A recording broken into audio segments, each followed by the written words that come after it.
Hello mes beaux amours, namasté à tout le monde. Aujourd'hui, on va parler de la sagesse bouddhiste et d'une méditation pour avoir le courage de vivre sa destinée. Oh, et qu'est-ce que la destinée? Qu'est-ce que le destin? On va regarder au sens spirituel, qu'est-ce que ça veut dire, cette destinée qui nous habite, là, qui veut comme fleurir en nous, mûrir, porter ses fruits dans le monde.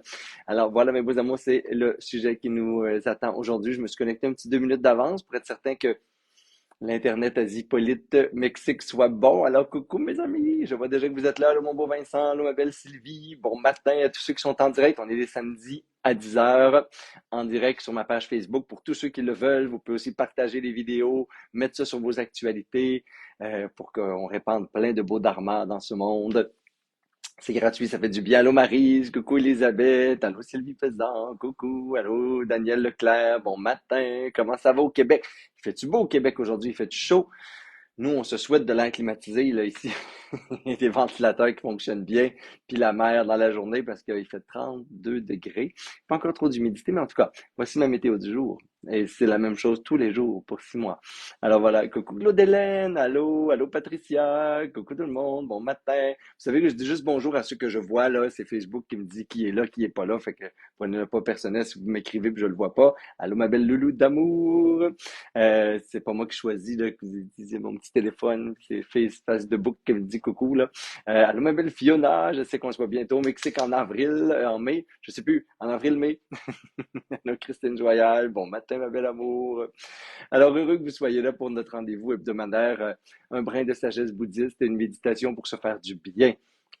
Hein, pour reconfigurer notre cerveau aussi, pour apaiser le stress, pour sortir des distractions extérieures, pour rentrer en connexion avec ce qui nous habite intérieurement. Je viens de vous rappeler quelques bienfaits là, de la méditation pour ceux qui hésitent toujours à méditer à tous les jours. C'est qui ici, juste pour le fun, dans ma sangha là, élargie, qui médite quotidiennement? Vous n'êtes pas obligé d'avoir la même heure tous les jours, là, puis de dire, mon Dieu, je mange 2 jours dans la semaine, donc je peux pas répondre oui, mais c'est qui, là, juste comme ça, pour le fun, qui médite comme quotidiennement, là, tu sais, qui en fait une pratique quotidienne. On n'est pas obligé d'être tous les jours, mais quand même, un petit peu comme l'entraînement physique, là, c'est là dans votre vie, ça revient, des fois on l'échappe, des fois on revient. Puis si oui, c'est quoi votre pratique? Est-ce que vous faites plus de la pleine conscience, des méditations guidées? Est-ce que vous revoyez les centaines de vidéos qu'on a sur Masanga? Hein, parce que vous savez qu'il y a des membres Masanga en lien avec mon site web, là, puis ils ont un bassin d'audio, de vidéos, d'enseignements, etc., à l'infini, en plus d'avoir des petites semaines exclusives par-ci, par-là. Donc, est-ce que c'est plus ça? Est-ce que c'est des CD? Est-ce que vous méditez en silence, avec musique? Fait que dis-moi donc, moi, je suis curieux parce que je médite, ça fait maintenant 25 ans et des poussières que je médite. Et ça change, ça évolue. Mais je sais qu'il y a des éléments dans ma pratique de méditation, comme entre autres les prières, les invocations bouddhistes ou les chants sacrés parfois, font toujours partie de ma pratique. Et j'ai constamment une pratique de, sans être du yoga parfois, il y a toujours un exercice de soit respiration, soit étirement, soit augmentation là, du cardiovasculaire, méditation active avant ma période officielle de méditation placée en conscience et en présence là, ou en contemplation du dharma, peu importe, là, ce qu'on appelle la méditation, où on s'immobilise enfin. Alors, moi, c'est un peu ça, mes éléments qui ne me quitteront jamais. En tout cas, j'ai l'impression, parce que ça fait un quart de siècle maintenant que c'est là. Alors aujourd'hui, vivre sa destinée. Et pourquoi je vous parle de ça, mes amours? Parce que je reçois beaucoup de commentaires. Tu sais, c'est sûr que moi, j'ai l'air de flasher sur les réseaux sociaux des fois, puis même, je me retiens souvent entre mes voyages au Sri Lanka, ma rencontre avec des maîtres bouddhistes, une vie à apprendre l'Ayurveda dans des spas ayurvédiques sur les îles du sud de l'Inde. Après ça, on arrive, puis nous, on fait les montagnes avec des chamans dans le nord du Mexique, où il y a des lieux de plantes médecine, où il y a des témascales, où il y a des transmissions ancestrales qui sont là. On revient à Hippolyte, on a un lieu d'ouverture d'esprit, de liberté. Puis là, le monde me dit, ah, Martin, toi, ta vie, c'est facile. Toi, ta vie, c'est le fun. Toi, ta vie, ça... Mais selon mon comptable, je suis vraiment pas un exemple à suivre. Selon mon conseiller financier, encore moins. Mais c'est l'histoire de ma vie. Et je veux vous dire ma vision. Je voulais vous partager ma vision qui est en même temps la vision. Je suis en train de travailler en ce moment avec une biographe sur ma biographie, hein, première de ce nom, avant mes 50 ans. Et je me disais, tu sais, c'est quoi le fil conducteur de ta vie? Mais moi, j'ai tombé dans les enseignements bouddhistes à 17, 18, 19 ans. Toute ma vingtaine, j'ai été gorgé de ça et Je suis au service des enseignements bouddhistes qui ont le plus résonné en moi, comme le non-attachement, pas aimer le monde, mais pas rester prisonnier dans mes insécurités, mes hésitations, ma confusion. Tu sais, qu'est-ce qui nous empêche de vivre notre destinée? Et peut-être qu'au sens spirituel, faut recadrer c'est quoi la destinée. La destinée au sens spirituel, puis même au sens de la psychologie sacrée, là, au sens grec, c'est la traversée héroïque, c'est ce héros qui se vit en nous. C'est cette âme, hein, qui est cette conscience, appelez-le comme vous voulez, ça n'a aucune importance.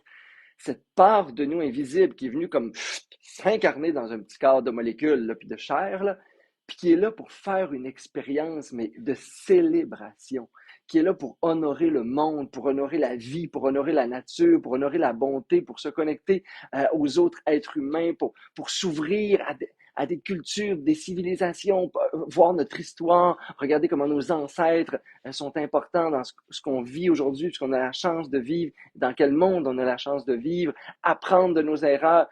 Mais il y a un espace, moi je considère que la vie, là, c'est magique. Euh, je ne sais pas comment vous le dire, mais j'ai de la misère à configurer mes croyances puis mes schémas de pensée sur un monde qui est plate, puis un monde qui est répétitif, puis une routine, puis donner de l'importance à aller faire des commissions toutes les fins de semaine, puis acheter des affaires là, puis ramasser mon petit argent pour ça. Puis je le sais, là, si vous écoutez mon comptable puis mon conseiller financier, écoutez-moi pas. Je ne suis pas un exemple à suivre, fait que servez-vous de moi comme un contre-exemple à suivre.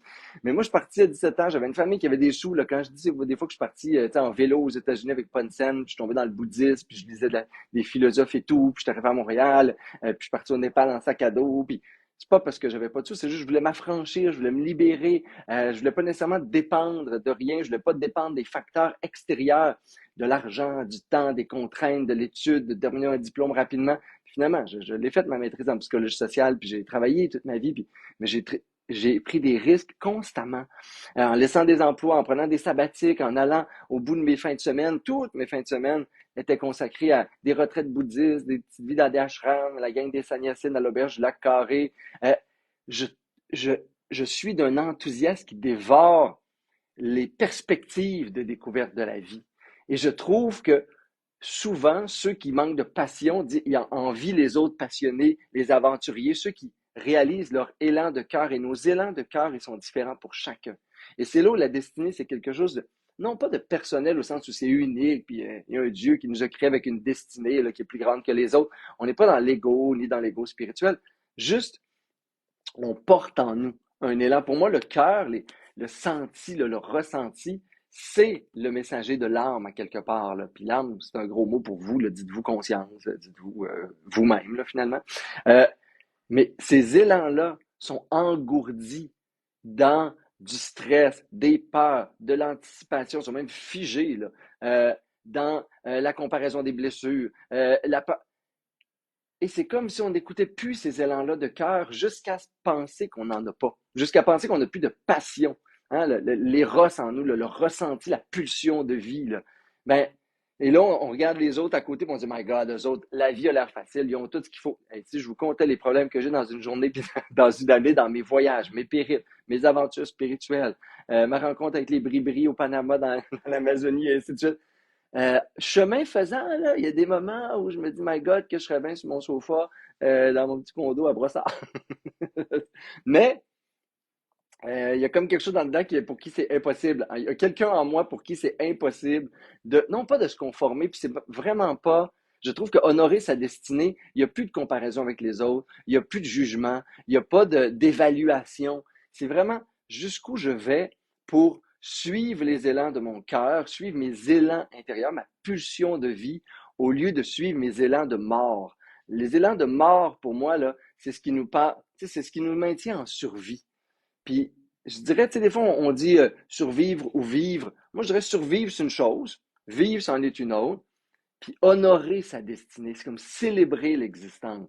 Là, là, on est dans quelque chose d'une verticalité, d'une vérité intérieure qui devient comme radicale là, et qui prend l'espace. Et peut-être que pour vous, prendre l'espace, c'est aller graduellement aussi, parce qu'on est où on est en ce moment dans la vie. Puis, notre évaluation des risques, notre audace, mais moi, je me dirais au moins, au lieu de niveler vers le bas, et je sais qu'il y a plein de gens qui m'écoutent en ce moment, qui sont dans une pré-retraite, une retraite. On a 40 ans de retraite aujourd'hui. Moi, je suis en train de préparer ma retraite pour dans 15 ans. Puis je me dis, mon Dieu, après ça, je vais avoir combien d'années à vivre? 30 ans à vivre, à rien faire? Mais non! Je vais juste continuer, évidemment. Je trouve que c'est ridicule, ma retraite. Fait que j'en aurai jamais. Mais vous qui allez en avoir une, là, probablement. C'est les meilleures années de votre vie. Moi, je vois du monde, là, partout où je voyage sur la planète, puis dans tous les lieux où je vois du monde de 85 ans, là. Tu sais, en Inde, avec un sac à dos à quelque part, en train de triper le vie, puis faire de la danse extatique, puis du chant sacré, puis de pleurer de gratitude de l'existence. Je vois des hippies ici qui se sont construits des habitations écologiques, etc., qui sont des nouveaux retraités, qui ont décidé de déforer la vie, puis d'explorer avec le caravane, vendre le... Je vous dis pas que c'est ça. Moi, c'est les exemples qui m'entourent, là. Hein, des artistes qui ont décidé de consacrer leur vie à l'art, puis qui ont eu des hauts et des bas constamment, mais qui ont été au service de quelque chose de plus grand en eux que leur peur, leur désir de convention, leur peur de déplaire, leur besoin d'être compris des autres, la conformité sociale. Je dis pas que c'est pas bon. Je dis juste que c'est certainement pas ça qui est à suivre, en tout cas. C'est sûrement pas ça qui est votre élan intérieur. Si vous cherchez une destinée, si vous cherchez à savoir c'est où votre destin, là, ben, priez rien, là, en ce sens que, tu sais, priez, mais ouvrez votre âme, c'est ça la prière pour moi. Mais surtout, connectez-vous. Qu'est-ce qui pétille en vous, là? Tu sais, nourrissez-vous de documentaires, d'histoires de vie, de biographies, de je ne sais pas quoi. Mais nourrissez-vous pour aller ouvrir un petit peu cet espace-là, de scléroser, là. Puis des fois même nécroser, je dirais. En ce sens qu'on se tue un petit peu, là, un petit peu par petit peu. On éteint cet espace-là de vivant, puis après ça, on a l'impression de plus savoir par où le prendre. La traversée héroïque, là, c'est au niveau des archétypes héroïques, de la psychologie là, des archétypes, de la traversée héroïque, comme Joseph Campbell et plein de grands mythologues de ce monde l'ont conçu. Le seuil de passage du portail vers l'inconnu est le seuil le plus important. Imaginez-vous au début là, du Seigneur des Anneaux, que vous voulez écouter ou pas, c'est pas grave. C'est des petits tomes qu'on appelle des hobbits, puis il y a des grands tomes qu'on appelle des elfes, puis un grand homme avec un chapeau qu'on appelle Gandalf. Bon, une histoire rapide. Puis il y a des méchants plus loin, là où il y a toujours des volcans, du noir puis de la fumée. Puis ils sont laids, bien entendu, ils sont pas beaux. À un moment donné, il y a le sage qui arrive dans le village des hobbits. Puis là, il dit, il y a un danger dans le monde. Puis là, il y a un anneau qui révèle tout ça, c'est peu importe. Puis là, il dit, OK, là, il faut aller à l'aventure. Mais imaginez, là, si Bilbon ou si Frodo, il aurait dit, ben non, non, non, d'où? T'es-tu fou, toi? T'es en train de me dire qu'il y a des dragons, il y a des montagnes, il y a des affaires que je connais même pas qui m'attendent. Je sais même pas c'est quoi la fin de l'aventure. Puis c'est le moment de sortir de chez nous, mon confort, ma petite vie. Ben non. Voyez-vous la transaction entre le choix de l'insécurité, le choix du connu versus l'inconnu? Ben, il est certain que si vous attendez que tout soit connu pour faire un saut vers l'aventure, ça ne s'appelle plus l'aventure. Ça s'appelle, je ne sais pas, là, une planification stratégique ou quelque chose. De toute façon, ça n'arrive jamais comme on veut des planifications stratégiques. Donc, ça, c'est le premier peut-être élément sur lequel il faut regarder. Connecté à notre intériorité, puisque c'est en dedans qu'il y a l'élan du cœur, qui est l'élan de la conscience. On va méditer là-dessus dans quelques minutes, deux, 3 minutes. Et après ça, euh, le saut vers l'inconnu, cette espèce d'audace, courage, folie, peu importe, comme vous voulez, moi c'est du désespoir des fois. Là. Je trouve tellement que la vie est ennuyeuse dans ma vingtaine que c'était impossible de rentrer dans un moule. Et je suis toujours resté ce que j'appelle le rebelle spirituel, l'adolescent spirituel au sens où je suis en quête de vérité spirituelle intérieure, au-delà de tout ce qui est établi par les systèmes, et je n'ai rien contre les systèmes, soit dit en passant. Je trouve que c'est bien d'avoir des systèmes qui maintiennent en place, comme ça je ne pourrais pas voyager en sécurité, il n'y aurait pas de police dans le monde, il n'y aurait pas de structure d'immigration puis de visa. Je n'ai rien contre les systèmes. Mais le système, il est là pour me servir moi. Je me sers du système, je me sers de la société sans lutter contre elle. Mais je me sers d'elle pour répondre, par exemple, à mes exigences intérieures et répondre être en réponse à mon appel et mes appels, je dirais, du cœur, de la conscience de mon âme qui m'habite. Et pour ça, ma seule responsabilité dans le monde, si vous voulez accomplir votre destinée, c'est de reconnecter à ce qui est là en dedans. Qu'est-ce qui fait wow? Pour moi, c'est le phénomène wow. Pas wow au niveau de l'excitation juste cérébrale ou mentale, ou wow, ça va flasher quand je vais raconter ça. Non, ça, on s'en fout. De toute façon, personne ne va comprendre ce que vous avez vécu dans vos aventures intérieures, puis votre vie là, unique et splendide qui vous attend. Là. Mais cette destinée-là, hein, l'appel, la trajectoire, je dirais, de votre destinée, elle est à l'intérieur de vous. Et moi, ce que je trouve le plus triste, puis je vais le dire comme ça sans jugement, mes amours, je vous le jure, il n'y a pas de jugement. Mais ce que je trouve le plus triste, c'est de voir un potentiel humain qui se perd. Euh, dans un monde où on a tout pour honorer la vie, pour célébrer l'amour et pour aller jusqu'au bout de nous-mêmes, jusqu'à aller dans l'exaltation de vivre. Et des fois, la dépression de vivre, et l'exaltation encore, et la communion dans nos blessures, mais donner de la grandeur et de l'expansion à notre expérience du vivant. Et le vivant, il est partout autour de nous, il est dans le ciel, il est dans la terre, dans la nature, dans les animaux, dans les êtres humains. Et ce vivant-là, c'est un appel à l'union, finalement, à la célébration. Dans certaines traditions, on appelle ça la communion. C'est ça, le véritable, mais ça part de nous. Je ne peux pas rencontrer le monde en moi si je ne m'ouvre pas au monde. Et selon vos élans, je vous le dis encore, il n'y a pas une vie que vous pouvez copier, il y a juste des gens qui peuvent vous inspirer, il y a juste des façons, des nouvelles croyances qui peuvent débloquer des choses en vous, puis libérer des résistances.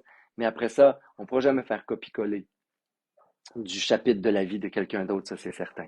Et il n'y a aucune comparaison donc possible, parce que la réussite à quelque part de notre vie intérieure, c'est à savoir si on a vraiment euh, écouté notre âme, puis on a répondu à ce qui faisait du bien pour que notre âme soit nourrie, simplement. Alors on va méditer là-dessus, mes amours, si vous voulez, ce matin, simplement, juste comme ça, poum, poum, hein, pour dire, OK, qu'est-ce qui est là en dedans? Qu'est-ce qui bouge? C'est quoi mon degré d'extase dans ma vie, là? C'est quoi le mot destiné, là? Qu'est-ce que ça répond en moi? De quoi j'ai déjà rêvé peut-être quand j'étais enfant? Hein? De quoi ça rêve à l'intérieur de moi en silence? Ça prend un temps pour aller retrouver l'espace qui se rêve en nous. Hein? L'autre partie de notre cerveau droit, là, qui se rêve en images, qui voit le monde en intuition, en ressenti, ben, en symbole. Hein? C'est cette partie-là qui nous guide vers notre destinée finalement.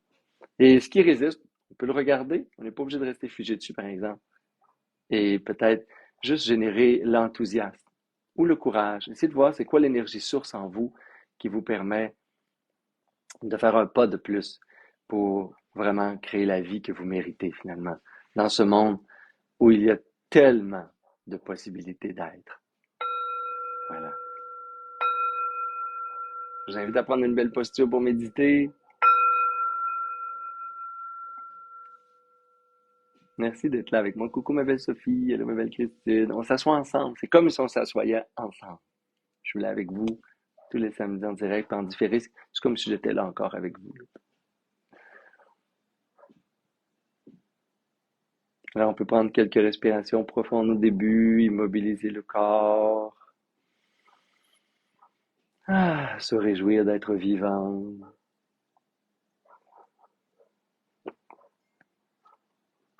Bien sûr qu'au Mexique, il va y avoir des petits coups de marteau, puis des chiens quelque part, puis un coq peut-être. C'est le vivant qui est là. Et on peut méditer dans le vivant. On veut méditer, on veut vivre dans le vivant. Pour reconnecter à ce qui est vivant en nous. Et immobile avec un léger sourire peut-être aux lèvres. On peut prendre conscience du corps qui se dépose, qui s'enracine comme une montagne.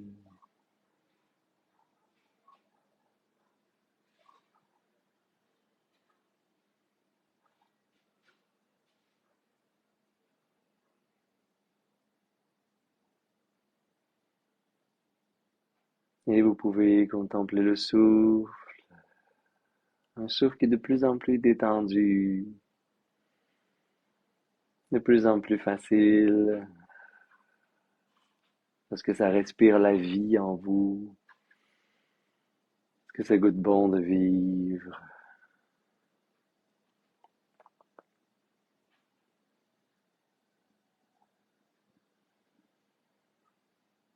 Et pour sortir de certains états d'esprit limitatifs, on peut commencer par générer une image qui apporte du bonheur à l'intérieur, de la joie. N'importe quelle image. Juste commencer par ouvrir d'autres petits circuits neuronaux, d'autres hormones à l'intérieur, comme la dopamine, celle de la joie.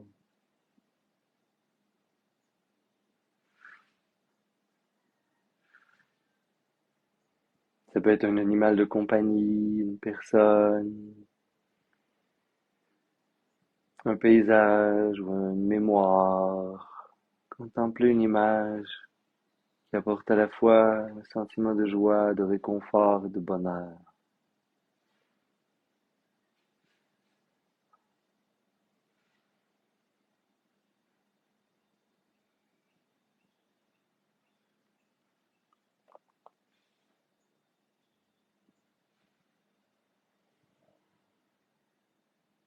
Essayez de la laisser prendre toute la place à l'intérieur, comme s'il pouvait prendre tout l'écran de votre mental,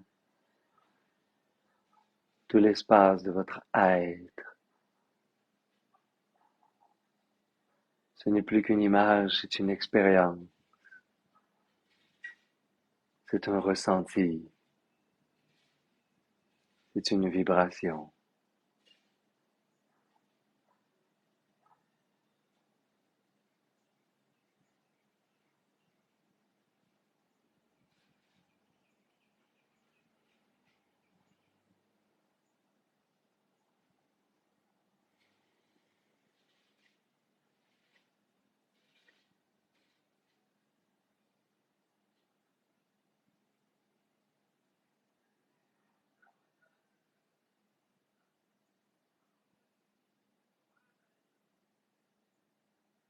Et à chaque fois que vous oubliez l'objet de méditation, vous pouvez revenir à cette image et au souffle. Et ensuite, commencez peut-être par vous demander quand est-ce que vous vous êtes abandonné? Quand est-ce que vous avez cessé de suivre les élans de votre cœur pour être sous l'emprise du connu, de la peur, de l'insécurité ou juste du confort?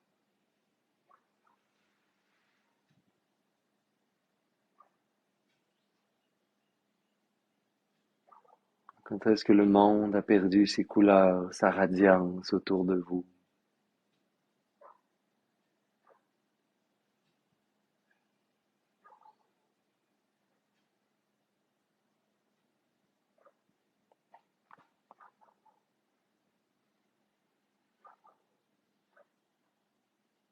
Quelles sont les pensées qui vous limitent?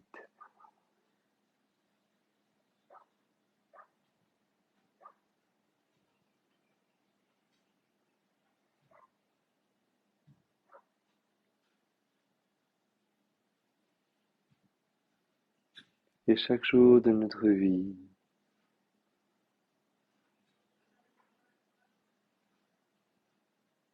chaque jour de mon existence, je suis à quelque part ce petit hobbit comme Frodo devant la porte de la comté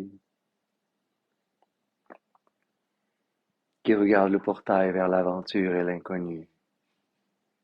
Ou de l'autre côté, il y a ma destinée qui m'attend, un monde pour lequel je suis venu vivre l'expérience humaine.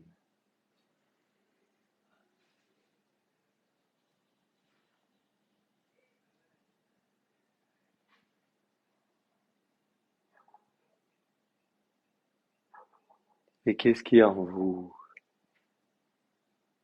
aspire? À quoi ça aspire en vous? Quels sont les élans de votre cœur? Les élans intérieurs, peut-être silencieux, endormis. Si vous imaginez le monde, l'univers comme un espace de possibilités, de découverte.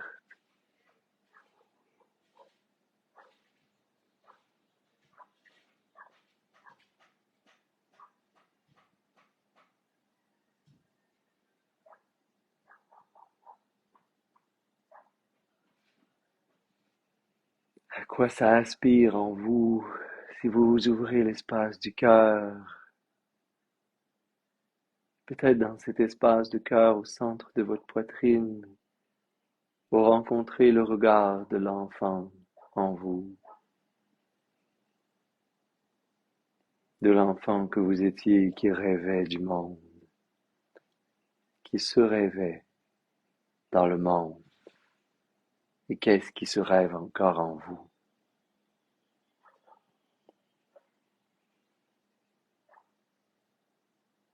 De quoi votre âme a soif en ce moment?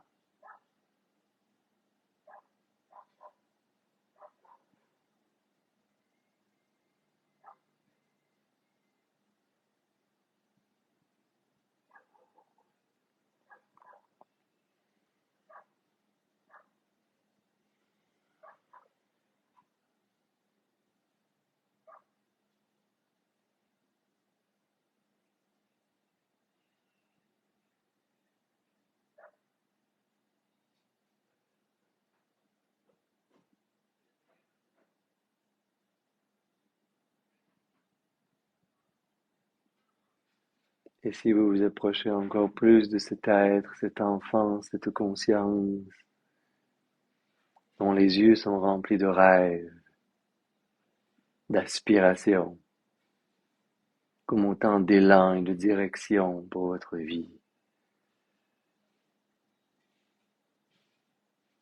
Si vous décidez de les honorer, ne serait-ce qu'un peu ou beaucoup,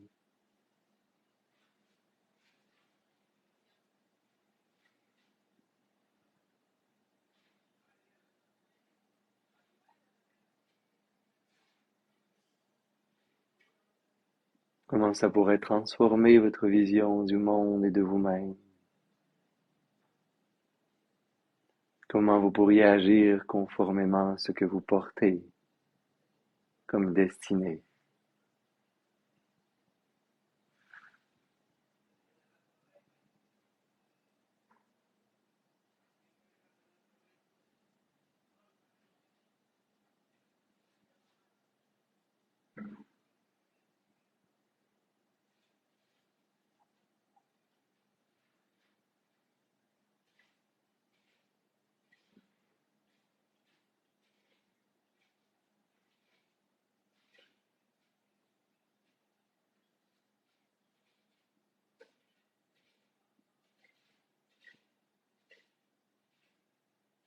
Et si aujourd'hui je faisais le premier pas à la première action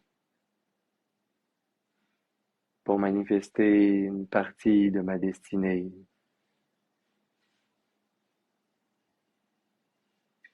pour choisir de suivre les élans de mon âme, de mon cœur, quel serait ce premier acte de courage et de liberté?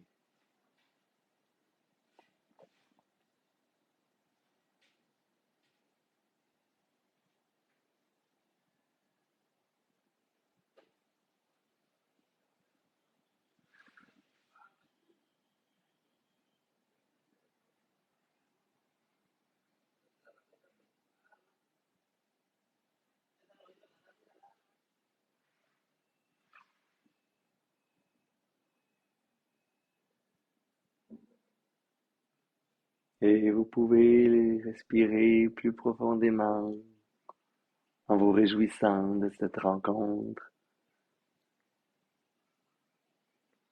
d'avoir tourné votre espace d'attention vers l'intérieur pour nourrir cette connexion avec vous-même, au lieu de vous perdre dans l'extérieur. Prenez un temps pour vous remercier ou même vous féliciter de l'effort que ça demande de rentrer en présence avec soi,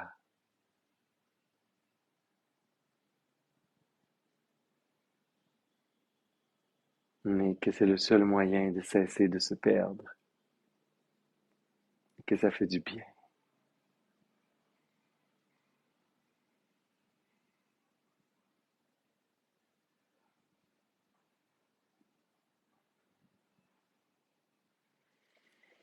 Et vous pouvez frotter légèrement vos mains ensemble, prendre quelques respirations plus profondes.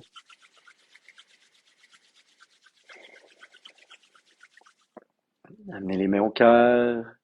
Je vous invite à inspirer par les narines pour expirer bouche. Et à inspirer pour faire vibrer le son Om.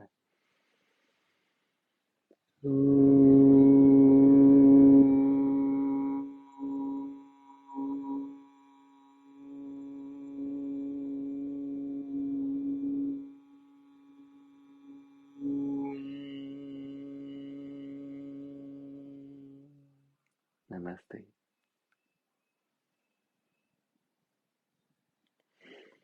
Et voilà une petite bouchée, hein, de conscience, d'amour, hein, de reconnexion à soi. Alors, merci infiniment de partager ces moments. Vous savez que vous pouvez aussi partager ces moments sur vos réseaux sociaux. Ça me ferait plaisir. Et que si dans vos élans, il y a des espaces de rencontre, d'exaltation, de libération qui sont là, qui peuvent être, qui peuvent faire partie de mon calendrier aussi, de mes moments. Moi, cette année, je vous ai mis le lien vers bien entendu mes événements qui s'en viennent pour 2023. Le calendrier est fermé pour l'année en ce sens qu'il n'y aura pas de nouveaux événements à part des événements publics, des festivals ou des sommets. Mais les événements que moi je produis ou je coproduis sont tous là. Vous savez, depuis des années, tout ce que je veux faire dans le monde, c'est ça, c'est de créer des espaces et de vous transmettre ce qui, pour moi, me permet de redonner du sens à ma vie, que ça fait en sorte que ça goûte bon en dedans, que je puisse me nourrir de sagesse au lieu de m'abrutir peut-être, ou des fois juste libérer ce qui a besoin d'être libéré pour aller encore plus loin. Alors voilà. Et peut-être à la semaine prochaine. Namasté.